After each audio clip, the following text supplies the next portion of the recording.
Hey guys, Leanna here. It's Feedback Friday.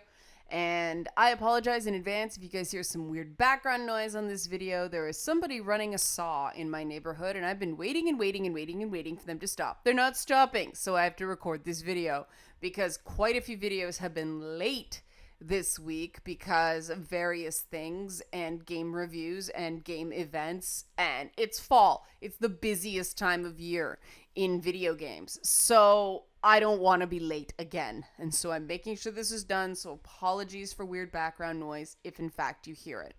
So what are we responding to feedback wise this week? I want to respond to the fact that we've had a breakthrough this week, haven't we, guys? We sort of have found a point of common understanding, and that's amazing.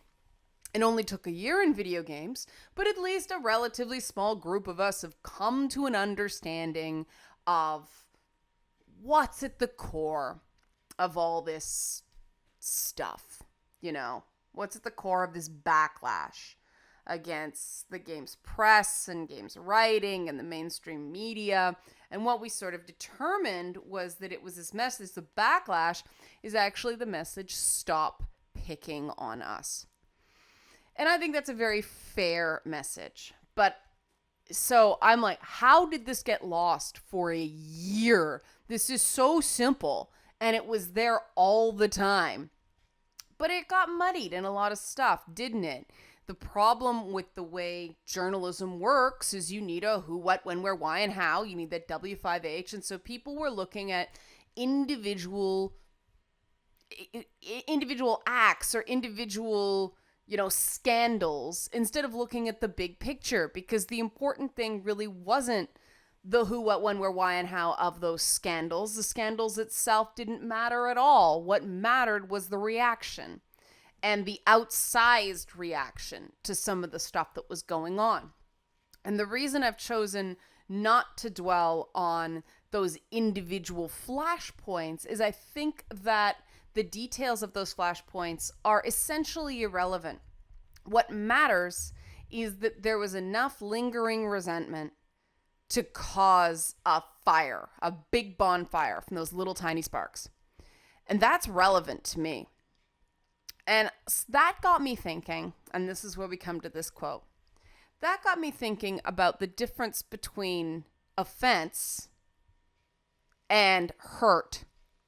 We've talked a lot about offensive content, but we've talked very little about the harm that the war on offensiveness or the war on obscenity has, the harm that has caused to, among other stigmatized groups, gamers.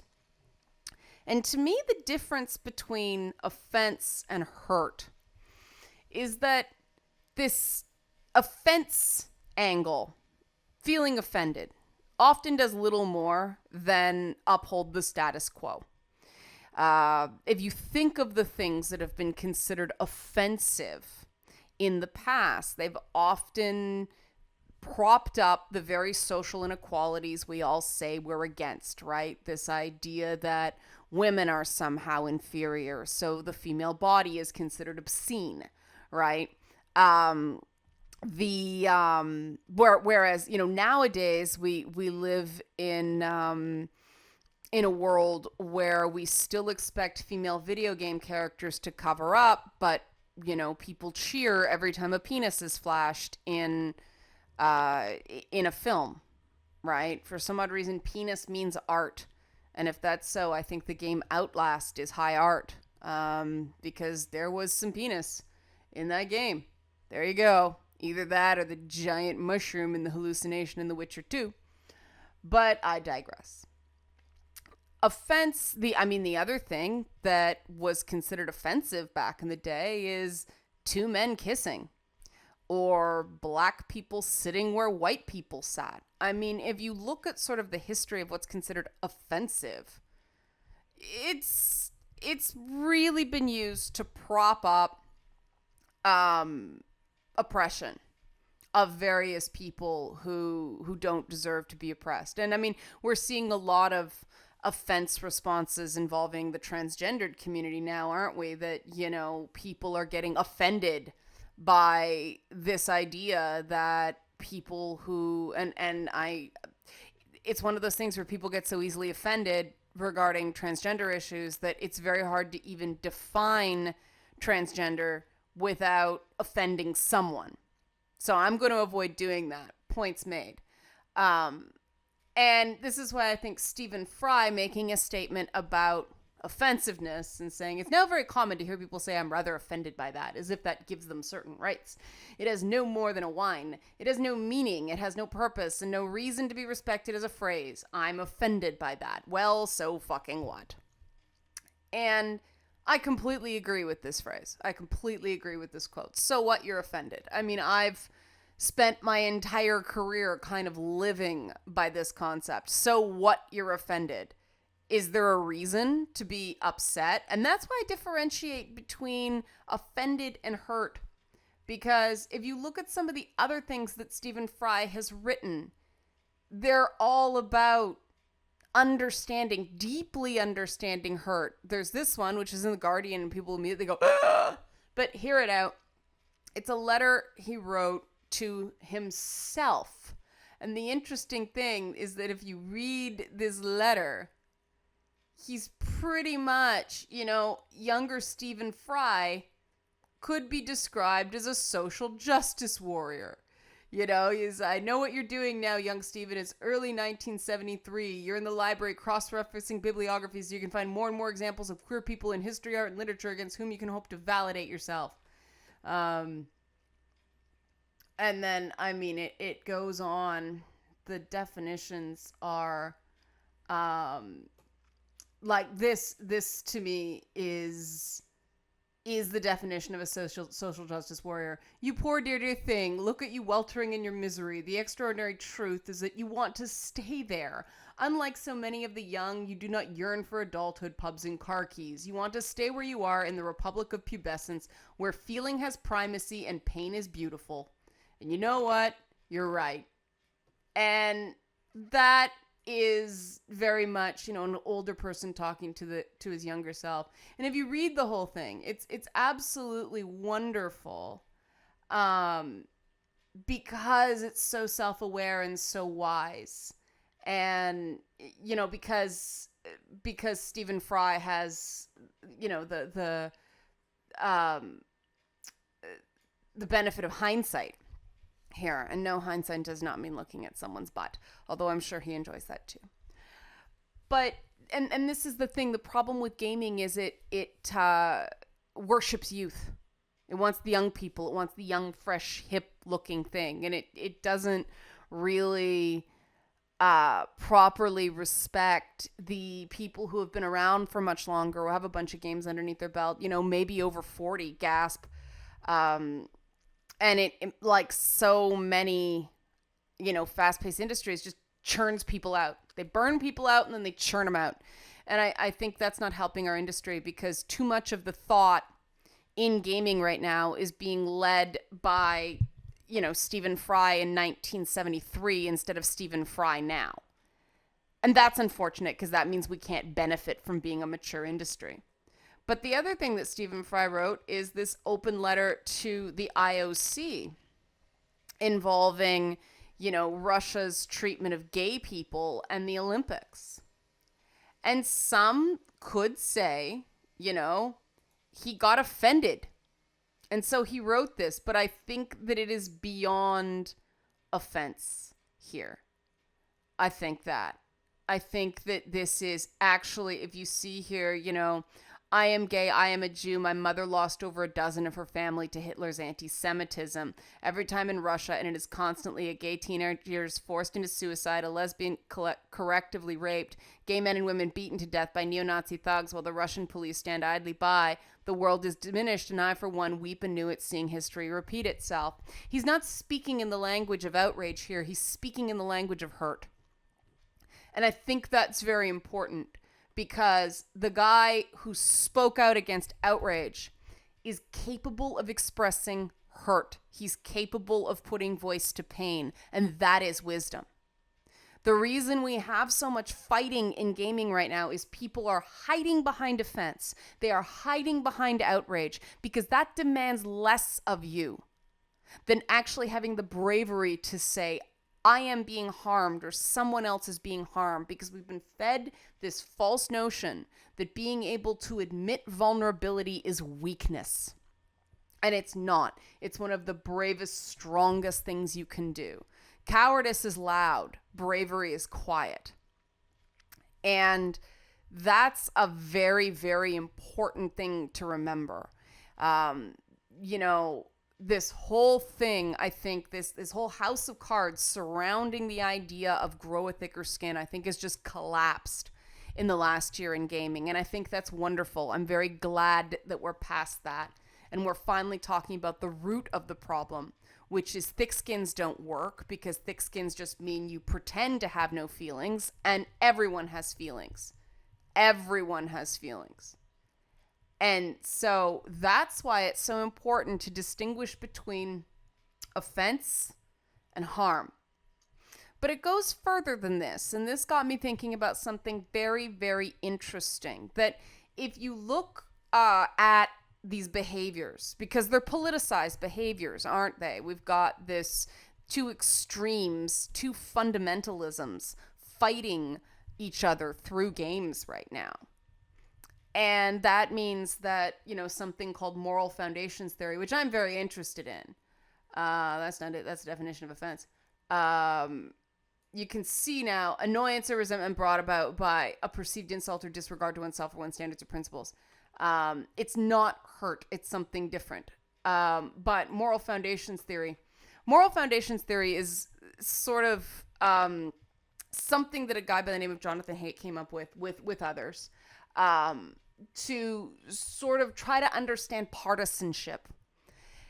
And he determined that there are two distinct moral systems at play here, that Democrats have, or liberals, so we say, have, because I think they're different now, but liberals have a different set of principles. Fewer moral foundations are important to liberals on the whole than Republicans or than conservatives.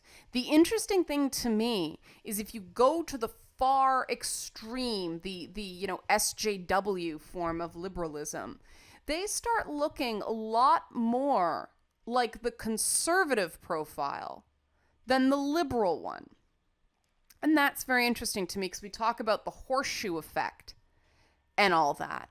But this may add some information to why the horseshoe effect happens. And it implies that the extreme conservatives and the extreme liberals have more in common than the rest of us do with them. So if you're closer to the center, I would claim that people who are closer to the moral or political center have more in common with each other, whether they identify as Democrat or Republican, than they do with extremists on either side. Those extremists that are fighting all the time have more in common with each other than the vast group of moderates that make up that middle that people don't seem to care about very much. We've been unable to monetize it, and that's why we don't have media for people who just want sane, moderate, fact-based coverage instead of a whole bunch of partisan whining. You know, news has become this Stephen Fry quote, right? And it has no meaning, it has no purpose, it has no reason to be respected, because it's all about offense, right? It's all about this moral paradigm. So what does moral foundation theory say? It says that there are 6 moral foundations. He's experimenting with a potential 7th. If you read his book, The Righteous Mind, he gets into this, and he's expanded somewhat. Those of you might recognize his name from that article about trigger warnings in universities that he co-wrote. I did a previous video on that, and cognition faults, cognitive failings in SJWs, but internet trolling. But I really see social justice warriors and internet trolls as just two sides of the same coin. Their tactics are the same, just the outcomes they're seeking are different. But the first thing that everyone cares about everyone cares about is care and harm. And this is where hurt comes in, right? That universal language of hurt that we had the big breakthrough about, the stop picking on us instinct. That's it. And everybody has that. And I think that's why it resonated so much. I'll put links to these things in the article and the YouTube video so you can see it.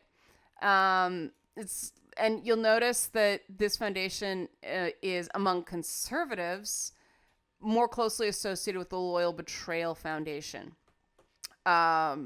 Which is funny because I'm more like that, but I identify as a liberal. But that's because liberty and oppression, again, both liberals and conservatives believe in the liberty oppression paradigm. And I think that's why they fling that, logic fallacy at each other instead of addressing someone's points. It's just, why do you hate America? And it's funny because I had a joke based on that bomb horribly in a group of political partisans this week. And retroactively, I was like, wow, I totally misjudged my audience because I didn't know how politicized they were. Because in the mushy middle, as we're so maligned, we can sort of joke about that, why do you hate America instinct? But for a partisan, it's very, very real because of that idea of America being synonymous with liberty. It manages both, and you'll see down here that they talk about some liberals supporting equality of outcome as well as equality of opportunity, and how it's sort of different in liberals and conservatives. Liberals believe it's about egalitarianism, which is funny because a lot of the gamers I talk to that people paint as arch conservatives, they speak in the language of egalitarianism, whereas conservatives see liberty as the right to be left alone. And I think I'm becoming more conservative by the day because I'm all about the right to be left alone.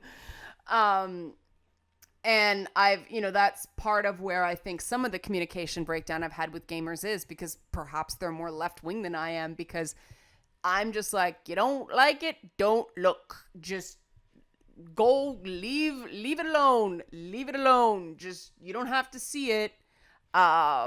But that's not the same thing as an egalitarian, everybody together drive.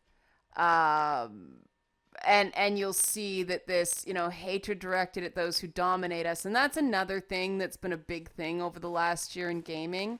This sense of, the social justice warriors, the outrage warriors, as I call them, mocked me pretty hard for using high school metaphors to talk about the whole thing, which tells me they're threatened by them because they're, call it Queen Bee syndrome, call it, prom queen stuff.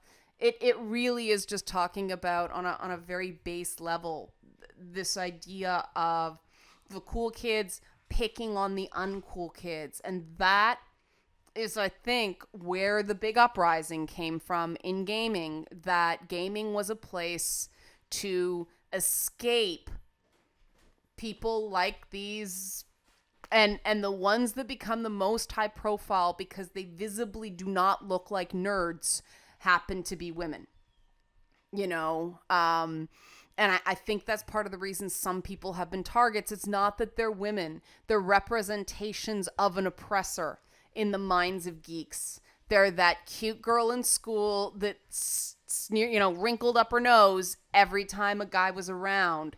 And so they're not responding to that idea of we should be good to women because equality.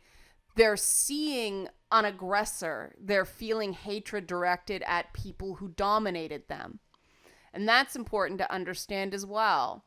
Now, this is Foundations Group 2. This is an old thing, I guess, because they're missing two more.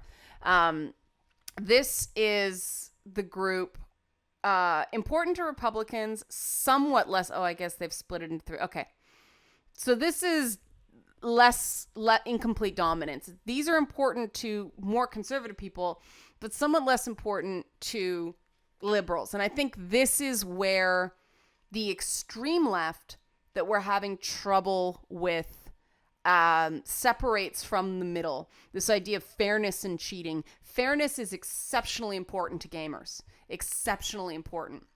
Which I think that's why a lot of gamers sort of land in that moderate left or center left quadrant of those charts. Fairness is super, super important. And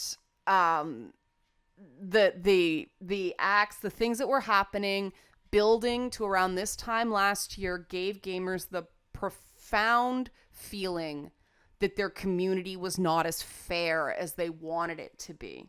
And then you had the people on, the more extreme end of the spectrums either exploiting that to fan the flames of that fear, often on the right. And then you had the people who were more extreme left wing where this isn't as important to them. Cooperation wasn't as important to people on the extreme left. And you'll notice things like trustworthiness and personal responsibility not being a burden to others isn't as important the farther left wing you go. And so we have this whole, you might be ready to hear it, this concept of the professional victim, right? It's getting into, you'll see it right here, the principle that people should not get benefits they don't deserve. And this is central to this whole shitstorm, for lack of a better term. This is critical. It's central. And we keep saying merit, which isn't quite the same thing, because merit is subjective in a lot of, and people are like, what? No, it isn't merit. It's merit. No, it is, guys. It is subjective. The idea of what's better than something else. Is The Sims better than Halo? Depends on who you ask, right? Is World of Warcraft better than Minecraft? It depends on who you ask. And, merit only works if you're comparing two things that are alike. The minute they become unalike, it's subjective, right? Fairness is not quite the same thing. Because if you think of merit as the ceiling, fairness is the floor. And we're not even at the merit point because we're looking at the floor. Like, we're not even talking about excellence. We're talking about what's the base level that people can come to expect, and what is basically going on in gaming right now is don't say we're basically obsolete models and then call us trolls when we get upset.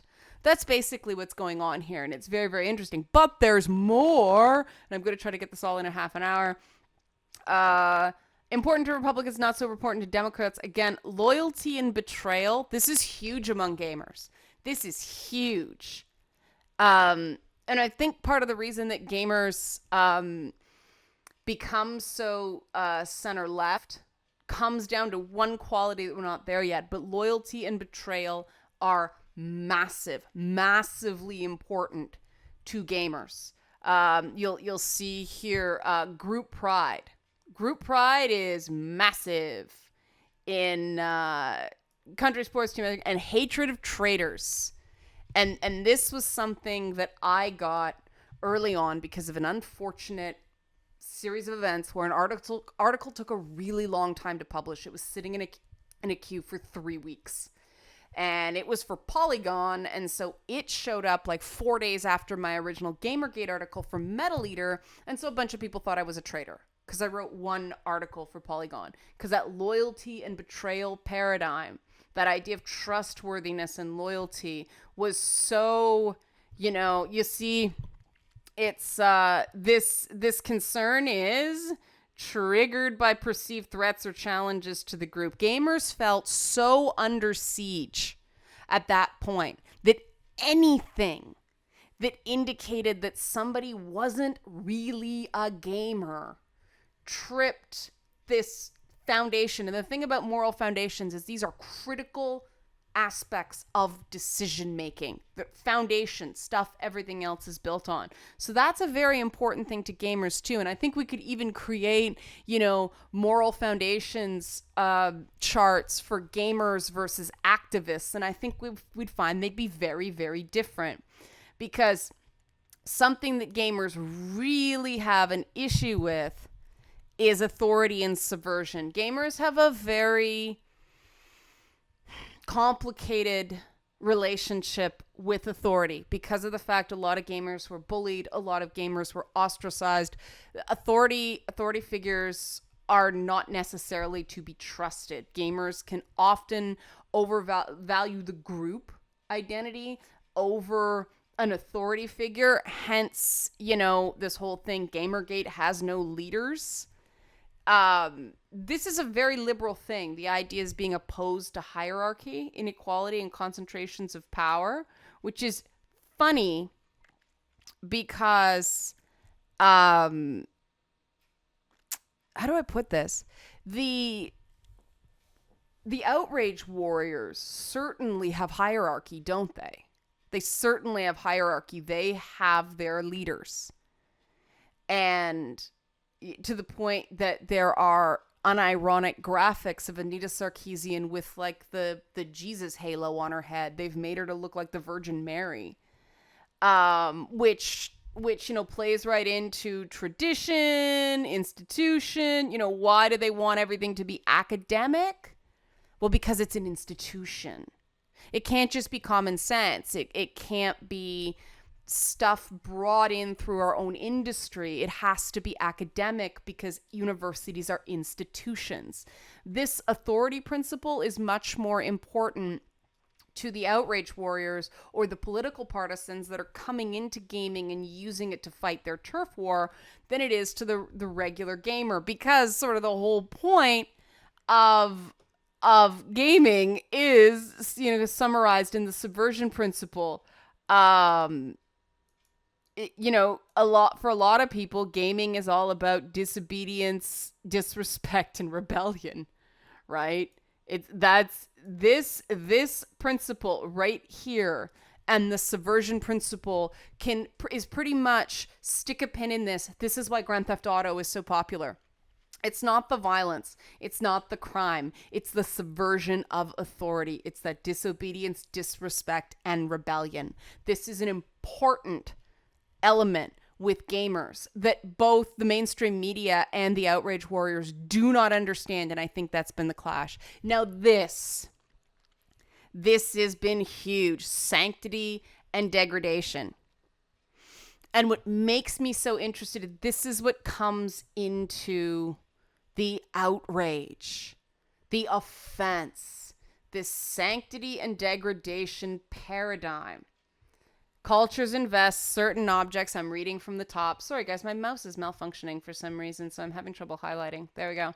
Cultures invest certain objects and ideas with irrational and extreme values. And we've seen a lot of that, haven't we? The more partisan someone is, the more irrationally they cling to it. And we see a lot of this in feminism. I mean, obviously, the whole debate around sexual assault is definitely, it's an extreme value. We put an extreme value on sexual assault as a form of violence. And that hurts and harms. It means that people use sexual assault as an intimidation tactic against women because it has such an extreme value. Right? I mean, other things like this, or, the whole Planned Parenthood shitstorm is all about this. It's about disgust. It's about offense. And this comes from a very important evolutionary goal, which is don't die from eating rotten shit. This is about cleanliness, but we've gone beyond cleanliness into sanctity, which is not the same thing. And you'll see down here, collectively regarding certain objects, places, people, and ideas as sacred and pure. This is very important to the outrage warriors. These are very important to hardline conservatives. These concepts are not important at all to gamers. If somebody put up something sacred in a video game, people would go out of their way to deface that thing. You know, the whole thing about time to penis is a perfect example of just sort of polluting something sacred. Every kid's game, they have to moderate like crazy because somebody wants to build a penis. You know, the time to penis for Disney Infinity, because it's got building tools, was apparently 9 seconds. So this is something, and again, this is a clash. You've got the hardline conservatives and you know, the good citizens of the mainstream media having this disgust reaction towards gamers. And you have the outrage warriors that are supposed to be the polar opposites of hardline conservatives, but they're showing the exact same disgust trigger that the hardline conservatives are. And so we have our horseshoe effect. So that's really what's coming down to. It's coming down to a distinct difference in pillars. And here we have libertarians. I didn't look at this. Okay. Libertarians are not sensitive to loyal and betrayal. Okay, so not gamers. Authority, subversion, yeah. Sanctity. Okay. Interesting. Okay, so gamers are not libertarian at all, despite what some may think. That's very interesting. So gamers are almost their own political sphere. That's very cool, isn't it? Maybe this is why gamers are so stigmatized, because we really do have a moral foundations model in gamers that is significantly different from the mainstream. Hence, perhaps, the stigmatization in the mainstream media. Let's recap. Gamers, care is very important. Care harm is very important to gamers. Liberty oppression is very important to gamers. Fairness cheating is exceptionally important, which puts gamers at odds with Democrats. Loyalty and betrayal is exceptionally important, which again, we start deviating from the classic liberal profile. Authority and subversion, there's a lot of rejection of authority. And so we start deviating from Republicans. And this, you see how things are starting to, we've got sort of a political bent in gaming. We have a unique moral foundation.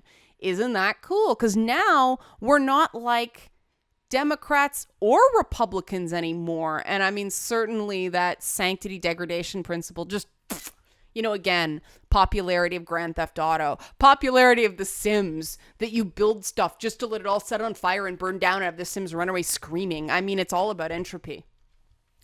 And so this is very interesting. Gamers deviate from both the liberal profile and the conservative profile. So perhaps that's why we're caught in the middle of this culture war. Now, if that's true, that actually gives us power. Okay? This actually gives us power. Because we now have an organized group, a large organized group, that is not bound to either side of the political binary. And maybe that's why no one can figure us out, right? Maybe that's why nobody can figure gamers out. We're scary to both sides because we don't conform. Now, if this is true, this is a big step forward, because in terms of sales, in terms of advertising, you know, you can say to advertisers, you know, gamers like rebellion, but they love loyalty. So you need those characters that are loyal. I mean, it's pretty much the assassins, isn't it? You're expected to be loyal to each other, and people who betray the assassins are considered evil, but they're not interested in authority or sanctity at all. They'll kill people in a church. But they're loyal to each other. I mean, this is pretty important. We call this almost a chaotic good alignment.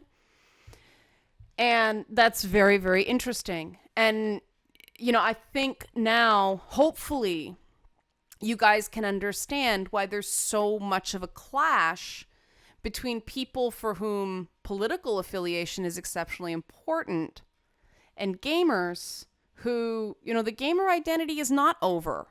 The gamer identity is not dead. The gamer identity just exists outside the dichotomy, the binary, the partisanship of Republicans and Democrats. Isn't that cool? Isn't that cool? I think that's really cool. And I think that's something we should be proud of. I think we should be proud that gamers, as a rule, think differently. That makes us powerful. That makes us thought leaders. That makes us innovators. And that's what these guys are afraid of, but that's okay. Because it's not a negative. No matter what the mainstream media tells you, no matter what the political partisans tell you, no matter how many times they call you a terrorist or somebody with yellow underpants, it's not about that. You're just tripping their disgust module, their foundation, because they don't understand you and they're afraid of you. We are an evolution in thought. Gamers are an evolution in the way people see the world. And that's powerful, guys. That's really, really powerful. We can do something with this. As long as we find a way to work together without authority figures. And that is going to be an interesting development. So I hope that was useful. I hope that was helpful. I'm quite excited by this little discovery of mine, because if we understand this, oh man, now we know how to market ourselves. Now we know how to bring the advertisers back. Now we know how to go, look, we're not these horrible things. We're just different, right? We're just different. We have different moral foundations that don't apply to either liberals or conservatives. So stop trying to figure us out in terms of political partisanship. We exist outside of that paradigm. We're displaced from politics. And what an amazing thought that is. Happy weekend, guys. I hope that brightened your